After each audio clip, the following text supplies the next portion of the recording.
Swastiastu. Halo semuanya, perkenalkan nama saya Putu Dian Suarmiryadi, perwakilan dari kelas 11 MIPA 2 dalam perlombaan mendongeng untuk memperingati bulan bahasa. Pada lomba ini saya akan membawakan dongeng yang berjudul Roro Jonggrang. Dongeng Roro Jonggrang berasal dari daerah istimewa Yogyakarta dan berkembang di Jawa Tengah, Indonesia. Dongeng ini juga berkaitan dengan salah satu candi yang terkenal di Indonesia loh. Penasaran? Dengar sampai selesai ya. Baik, Roro Jonggrang. Alkisah, terdapat sebuah kerajaan yang sejahtera dan penuh kemakmuran yang terkenal di seluruh penjuru Nusantara, yaitu Kerajaan Prambanan. Kekayaan melimpah dan kemasyurannya tidak terlepas dari kebijaksanaan dan kehebatan sang raja, yang tak lain adalah Prabu Baka. Namun, besarnya Kerajaan Prambanan membuat Kerajaan Pengging ingin menaklukkannya dengan mengirim pasukan terkuat mereka. Prabu Baka pun gugur di medan perang. Kerajaan Prambanan lalu dikuasai oleh Kerajaan Pengging dan dipimpin oleh Bandung Bondowoso. Bandung Bondowoso adalah orang yang sakti dan memiliki pasukan jin. Dia suka memerintah dengan kejam. Siapapun yang tidak menuruti perintahku akan dijatuhi hukuman berat, ujar Bandung Bondowoso kepada rakyatnya. Tidak lama berkuasa, Bandung Bondowoso suka memerhatikan gerak-gerik Roro Jonggrang, putri Raja Prambanan yang cantik jelita. Cantik nian putri itu. Aku ingin dia menjadi permaisuriku, pikir Bandung Bondowoso. Esok harinya, Bandung Bondowoso mendekati Roro Jonggrang. Kau cantik sekali, maukah kau menjadi permaisuriku? Tanya Bandung Bondowoso kepada Roro Jonggrang. Roro Jonggrang tersentak mendengar pertanyaan Bandung Bondowoso. Lancang sekali laki-laki ini. Belum mengenalku, sudah menginginkanku menjadi permaisurinya, ujar Roro Jonggrang dalam hati. Roro Jonggrang menjadi kebingungan. Pikirannya berputar-putar. Jika ia menolak, maka Bandung Bondowoso akan marah besar dan membahayakan keluarganya serta rakyat Prambanan. Namun, ia pun juga tidak ingin menjadi istri Bandung Bondowoso. Roro Jonggrang yang memahami hal itu pun memikirkan cara agar Bandung Bondowoso tidak akan pernah bisa menikahinya. Bagaimana Roro Jonggrang? Kau tidak akan menolak, bukan? Desak Bandung Bondowoso. Akhirnya, Roro Jonggrang mendapatkan ide. Saya bersedia menjadi istri tuan, tetapi ada syaratnya, jawab Roro Jonggrang. Apa syaratnya? Harta yang berlimpah? Atau istana yang megah? Bukan tuanku, sanggah Roro Jonggrang. Saya minta dibuatkan candi. Jumlahnya harus 1000 buah. 1000 buah? Teriak Bandung Bondowoso. Ya, dan candi itu harus selesai dalam waktu semalam. Bandung Bondowoso menatap Roro Jonggrang. Bibirnya bergetar menahan amarah. Sejak saat itu, Bandung Bondowoso berpikir, bagaimana caranya membuat 1000 candi dalam waktu semalam. Ia pun bertanya kepada penasihatnya. Saya percaya tuanku bisa menyelesaikan candi tersebut dengan bantuan para jin, kata si penasihat. Benar juga usulmu. Baiklah, segera siapkan peralatan yang kubutuhkan.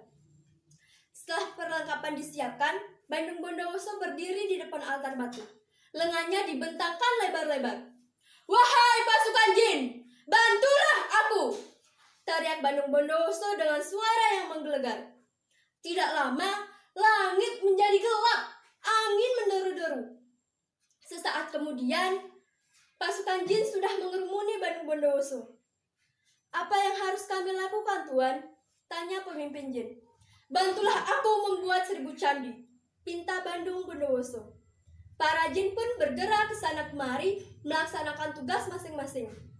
Dalam waktu singkat, bangunan candi sudah tersusun hampir mencapai 1000 buah. Sementara itu, diam-diam Roro Jonggrang mengamati dari kejauhan. Ia cemas mengetahui Bandung Bondowoso dibantu oleh pasukan jin. Bagaimana ini? Tanya Roro Jonggrang dalam hati. Roro Jonggrang pun mencari akal. Para dayang kerajaan disuruhnya berkumpul dan ditugaskan mengumpulkan jerami. Ayo cepat, bakar semua jerami itu, perintah Roro Jonggrang. Sedangkan dayang lainnya disuruhnya menembuk lesung. Dung, dung, dung. Semburat warna merah pun memancar ke langit dengan diiringi suara hiruk-pikuk, sehingga mirip seperti fajar yang menyingsing. Membuat para ayam mengira hari telah pagi.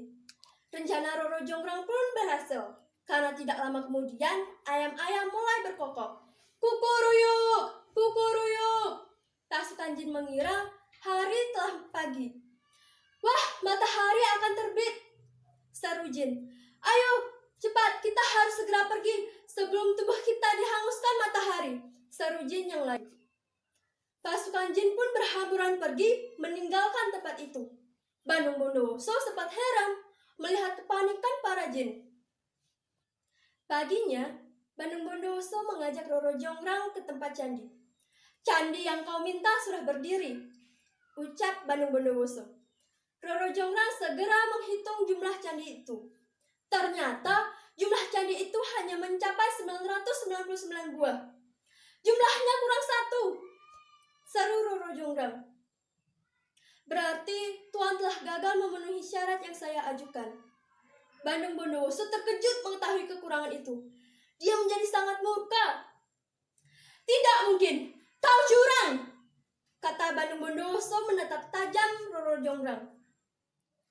Kalau begitu, kau yang harus melengkapinya, kata Bandung Bondowoso sembari mengarahkan jarinya kepada Roro Jonggrang. Ajaib! Roro Jonggrang langsung berubah menjadi patung batu. Kini, candi yang berjumlah 999 buah itu telah digenapi menjadi 1000 oleh patung Roro Jonggrang dan dikenal dengan nama Candi Prambanan. Nah, itu dia dongeng yang berjudul Roro Jonggrang, dongeng yang berasal dari Nusantara.